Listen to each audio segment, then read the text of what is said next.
स्वागत है दोस्तों आपका हमारे नई वीडियो में। हम आपको भूत प्रेत और पैरानॉर्मल से जुड़ी कुछ ऐसी सच्ची स्टोरी सुनाते हैं जो कि लोगों के साथ घटी होती है। आज हम आपको पटना की एक ऐसी स्टोरी सुनाने वाले हैं जो कि एक पूरी फैमिली के साथ घटी थी। तो दोस्तों स्टोरी शुरू करने से पहले अगर किसी ने भी हमारे चैनल को सब्सक्राइब नहीं किया तो प्लीज़ सब्सक्राइब कर दीजिए, एक लाइक कीजिए, छोटा सा कमेंट जरूर छोड़कर जाए जिससे हमको भी मोटिवेशन मिल सके आपके लिए अच्छी अच्छी और नई नई स्टोरी नरेट करने का। तो दोस्तों पटना में आज से कम 8-9 साल पहले एक फैमिली रहा करती थी और वो उस टाइम किराए पर रहा करती थी। उनकी आर्थिक स्थिति इतनी सही नहीं थी, लेकिन कुछ टाइम बाद उनका जो एक लड़का है वो एक सरकारी जॉब लग जाता है और उसकी उम्र होती है 20 से 22 साल।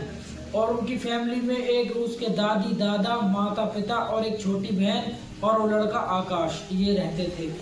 तो क्या हुआ, अब इनकी आर्थिक स्थिति अच्छी होने लग जाती है धीरे धीरे। अब ये उस एक कमरे से लेकर अब कोई दूसरा घर देखना चालू कर देते हैं, स्टार्ट कर देते हैं। वो एक कमरे में रहते रहते बहुत ही ज़्यादा बोर हो गए थे। उसके एक कमरे में जो है 10 बाई 10 का कमरा, उसमें ये एडजस्ट नहीं कर पा रहे थे।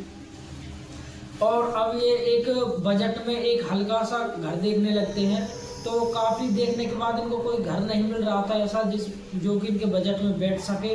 तो पटना में ही एक इनका दोस्त है, उसने इनको एक घर सजेस्ट किया कि एक 2 मंजिला मकान है और 100-150 गज में बना हुआ है, तुम इसको ले लो और ये बहुत ही अच्छा मकान है और तुम्हारी फैमिली इसमें फिट भी आ जाएगी। इसमें ऊपर 3-4 कमरे हैं, 3-4 कमरे ही नीचे हैं। तो इनके पिता कहते हैं, इनके पिता का नाम था विश्वकर्मा। तो विश्वकर्मा कहते हैं कि कोई बात नहीं, तुम अगले दिन मुझको दिखा लाना, मैं वो देख आऊँगा और फिर उसके बाद जो है हम रेट वेट डिसाइड कर पक्का कर देंगे जो भी हमको अच्छा लगे। तो अगले दिन उनका वो दोस्त इनको लेकर चले जाता है उस मकान में और उस मकान को दिखाता है कि काफ़ी आलीशान मकान बना हुआ था, काफ़ी बढ़िया। लेकिन इनको एक बात हजम नहीं हो रही थी कि इतना अच्छा मकान जिसने बनाया है, जिसका बना हुआ इतना अच्छा मकान है, वो इतने कम रेटों में इसको कैसे बेच रहा है।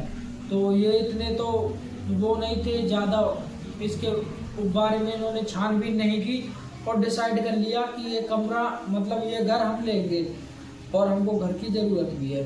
तो इन्होंने ज़्यादा कुछ देखा नहीं, बस खाली कागज पत्र देखे। उसके बाद जो है इन्होंने मालिक से बातचीत की और कुछ दिनों बाद वो घर इन्होंने खरीद लिया और उस घर में ये अपना सामान शिफ्ट कर देते हैं। उसके बाद जो है क्या होता है, इनका लड़का तो आकाश तो होता है जॉब पर। तो अब धीरे धीरे जैसे ये घर में रहने के लिए चले जाते हैं तो काफ़ी कुछ इनके साथ दिक्कतें होती है, लेकिन उससे पहले इनको कुछ भी नहीं लग रहा था कि इस घर में ऐसा भी कुछ होगा। तो ये नॉर्मल बस खाली घर में रह रहे थे, इनको बहुत ही अच्छा लग रहा था घर और ये बहुत ही ज़्यादा खुश थे अपने घर में आकर। फाइनली इतने दिनों बाद इन्होंने अपना घर ले लिया और अपनी मेहनत से। तो ये बहुत ही ज़्यादा खुश थे, इनका बच्चा कमाने लगा था। तो अब क्या हुआ, 1 महीने गुजरने के बाद, 1 महीने के आसपास ही गुजरा होगा, उसके बाद जो है अब इनके घर में कुछ ना कुछ अलग चीज़ें होने लगी हैं। जैसे कि एकदम से रात को पूरे घर की लाइट कट जाती और कभी कभी लाइट फ्लिपर करने लगती, कभी आती कभी जाती और ऐसी चीज़ें इनके साथ होने लगती। तो पहले तो इन्होंने सोचा कि कोई टेक्निकल इशू है, तो इन्होंने दूसरे दिन जो है वहाँ पर मैकेनिक को भी बुलाया, इलेक्ट्रीशियन पूरे घर को देख कर गया, लेकिन उसने कोई भी फॉल्ट नहीं बताया कि पूरा घर सही है। और कोई फॉल्ट होता तो सारे घर की लाइट क्यों कटती है एकदम से, अगर कट जाती तो कट जाती, दोबारा वापस लाइट नहीं आती, ये कोई अलग ही चीज़ है। तो ये बहुत ही ज़्यादा चिंताजनक हुए कि डेली रात को ये लाइट कट जाती है और इसके चलते बहुत ही ज़्यादा परेशान थे। अब इसके साथ अलग अलग चीज़ें और इनके घर में होने लगी, जैसे कि अब इनके पिता घर में सो रहे थे अपने कमरे में और उनके ऊपर से कोई चद्दर खींच लेता है और जब उनकी आँख खुलती है वो देखते हैं कि चद्दर उनसे कम से कम 3 से 4 फुट दूर पड़ी हुई है। और वो बहुत ज़्यादा परेशान हो जाता है कि मेरा घर तो दरवाज़ा पूरा लॉक है और मेरी चद्दर अगर मैं इधर उधर करवटें भी बदलता तो साइड में गिरती, और अगर मैं थोड़ा सा लात भी मारता चद्दर में तो इतनी दूर थोड़ी गिरती जाकर। तो ये चीज़ें उनको परेशान कर रही थी, उनकी माँ उनकी दादी सबके साथ अब ये घटना हो रही थी। तो अब ये कुछ ना कुछ इनके दादी दादा को समझते थे, तो उन्होंने इनको बताया कि हमारे घर में कोई कोई भयानक आत्मा वगैरह रहती है या फिर कोई ऐसी चीज़ है जो कि हमको इस घर में रहने नहीं देना चाहती। तो तुम क्या करो, तुम किसी पंडित जी को बुला कर लाओ जो कि इसमें हवन ववन कर देगा, क्योंकि ये जब इसमें शिफ्ट किए थे तो इन्होंने हवन वगैरह करवाया नहीं था। तो इनके इसकी माँ कहती है विश्वकर्मा से कि तुमको इस घर में हवन करवाना चाहिए, लेकिन वो भी थोड़ा सा इग्नोर कर देते हैं कि मुझको हवन ववन तो कुछ कराना नहीं है, बस खाली ये है कि हमारे साथ कुछ वैसी चीज़ें तो ऐसे तो नहीं हो रही, बस थोड़ा बहुत शायद हमारा वहम हो, तो ऐसी करके वो चीज़ों को टाल देता है। लेकिन उसकी दादी दादा को पता था, उन्होंने पहले भी अपनी ज़िंदगी में बहुत सी ऐसी चीज़ें देखी थी हैं। तो काफ़ी दिन गुजरने के बाद फिर इनके साथ कुछ ना कुछ होने लगा। कोई इनके दरवाज़ा खटखटा जाता था या फिर इनके गैस चूल्हे वगैरह अपना आप चालू हो जाया करते थे और बनती बनती सब्जी जल जाया करती थी। तो ऐसी चीज़ें इनके साथ होती रहती थी। और जैसे ये अपना पूजा पाठ करते तो वहाँ पर अगरबत्ती वगरबत्ती जला कर जाया करते थे और आते थे तो वो बुझी मिलती थी।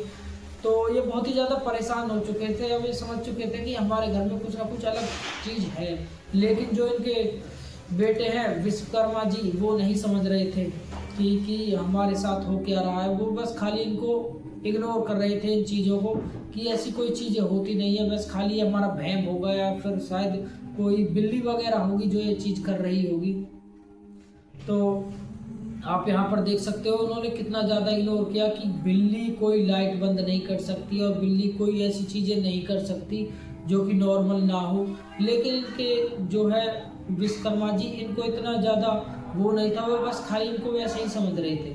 लेकिन एक दिन क्या हुआ कि इनकी दादी के साथ कुछ ऐसा हुआ कि इनकी दादी जब सीढ़ियों से ऊपर से नीचे उतर रही थी, उनका पैर फिसल गया और वो नीचे आकर गिरी और उनकी जो है एक हड्डी टूट गई, एक परसेंट टूट गई और उनके पैर में भी फ्रैक्चर आया। उसके बाद उसको हॉस्पिटल लेके गए और हॉस्पिटल लेके जाने के बाद उनको पट्टी वट्टियाँ दवाइयाँ वगैरह कराई गई।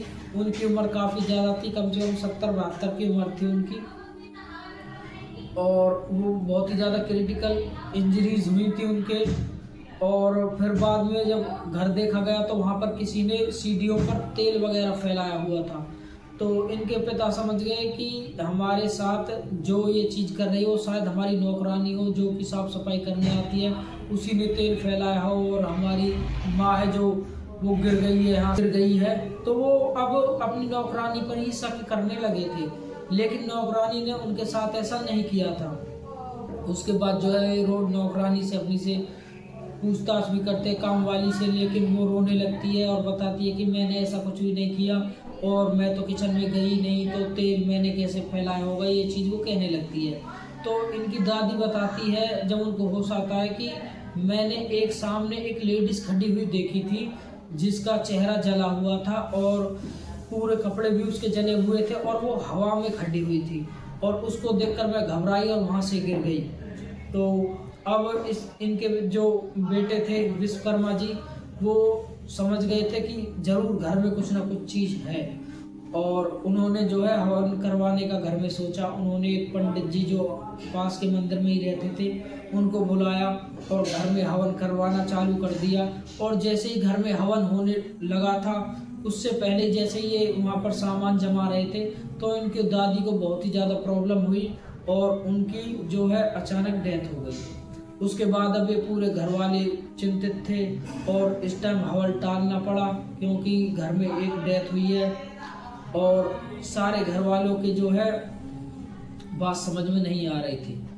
उसके बाद इनका जब पोता आता है, विश्वकर्मा जी का बेटा आता है ड्यूटी से कि उनकी दादी गुजर गई हैं, तो घर वालों से सब चीज़ पूछता है कि हुआ क्या। तो घर वाले उसको सब चीज़ बता देते थे कि जब से हम इस घर में शिफ्ट हुए हमारे साथ क्या क्या हो रहा है और क्या क्या हम फेस कर रहे हैं। लेकिन उसके बाद जब माँ की तेल भी हुई और उसके बाद इन्होंने घर में हवन कराया।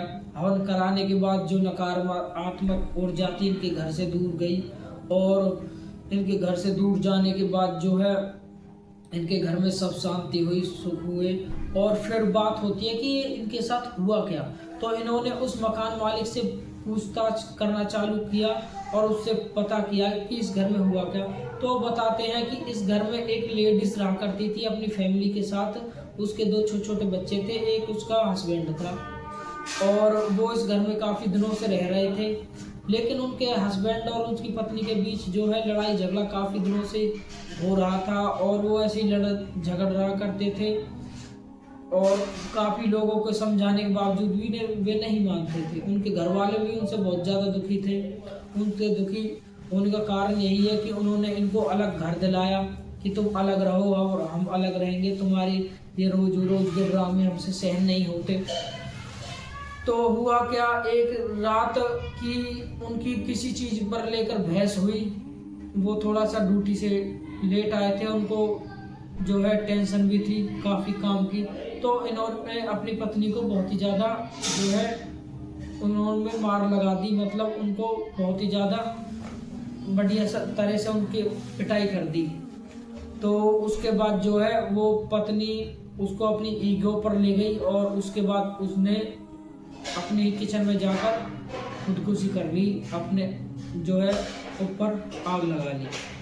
तो घर वाले गांव वाले जितने भी थे जो आसपास के रहने वाले थे वो भागे भागे गए। उन्होंने देखा कि घर में बहुत ज़्यादा आग लगी हुई है और आग बुझाने के लिए जैसे ही उन्होंने फायर ब्रिगेड पर कॉल किया, क्योंकि घर में काफ़ी आग लग गई थी और फायर ब्रिगेड वाले वहाँ पर आए। उन्होंने वहाँ से आग वाग वगैरह बुझाई और जब तक आग कंट्रोल में होती, जब तक जान जा चुकी थी और उसके बाद जो है उन्होंने ये घर खाली कर दिया। और फिर इस घर में और कोई किराएदार यहाँ पर रहने आए, लेकिन उन किराएदारों के साथ भी ऐसे ही हुआ। मतलब उस लड़की की आत्मा यहाँ पर रह गई थी और वो अब लोगों को परेशान करती थी। उनको वहाँ पर कोई भी नहीं चाहिए था अपने अलावा, या फिर वो अपने बच्चों को चाहती थी। कई ऐसे किराएदार थे जो बता रहे थे कि हमारे बच्चों के साथ कोई लेडीज लेटी मिलती या फिर उनके कमरे में मिलती तो वो अपने बच्चों को बहुत ही ज़्यादा शायद याद कर रही थी, या फिर वो अपनी फैमिली को इस घर से निकालना नहीं चाहती थी। और जो भी वहाँ पर आता तो उसको इसलिए परेशान करती थी कि कोई और यहाँ पर ना रहे, ये घर मेरा है। तो इसके चलते जो है उस प्रॉपर्टी के रेट वहाँ पर बहुत ही ज़्यादा डाउन हो गए और मकान मालिक ने सब यहाँ से बेच दिया। और बेचने के बाद जो है फिर वो आकाश मकान मालिक से कहता है कि तुमको हमको बताना चाहिए था, तुमने बिगर बताए हमको ये प्रॉपर्टी बेच दी। जो हम प्रॉपर्टी ले रहे हैं तो हमको उसके बारे में उसकी हिस्ट्री कुछ तो पता होना चाहिए कि इसका पास्ट क्या है, इसमें हुआ क्या। लेकिन उसके बाद जो है मकान मालिक ने उनसे हाथ जोड़कर क्षमा मांगी और उनसे कहा कि मैं बहुत ही टेंशन में था, मुझको पैसों की ज़रूरत थी तो मैंने उसके चलते ये प्रॉपर्टी बेची, लेकिन आगे से ऐसा किसी के साथ कुछ भी नहीं होगा। लेकिन उनकी प्रॉब्लम अब सॉल्व हो गई थी, उनका घर बिल्कुल ठीक था। उसके बाद उनके साथ कुछ भी नहीं हुआ और आज तक भी वो उसी घर में रहते हैं। तो ये थी दोस्तों आपकी एक अच्छी और नई स्टोरी। अगर आपको ऐसी स्टोरी चाहिए तो हमारे चैनल को लाइक करें, शेयर करें, सब्सक्राइब करें। और अगर कोई भी आपको सस्ती और इतनी ज़्यादा जो आपको लग रही हो कि ये बहुत ही बढ़िया प्रॉपर्टी है या फिर घर बहुत ही बढ़िया और कम रेट में मिल रहा है, तो पहले उसके जो है बैकवर्ड जान लो, उसके पीछे हुआ क्या है, उसका पास्ट क्या है, जब भी प्रॉपर्टी आप खरीदें। तो दोस्तों मिलते हैं हम आपको अगली वीडियो में।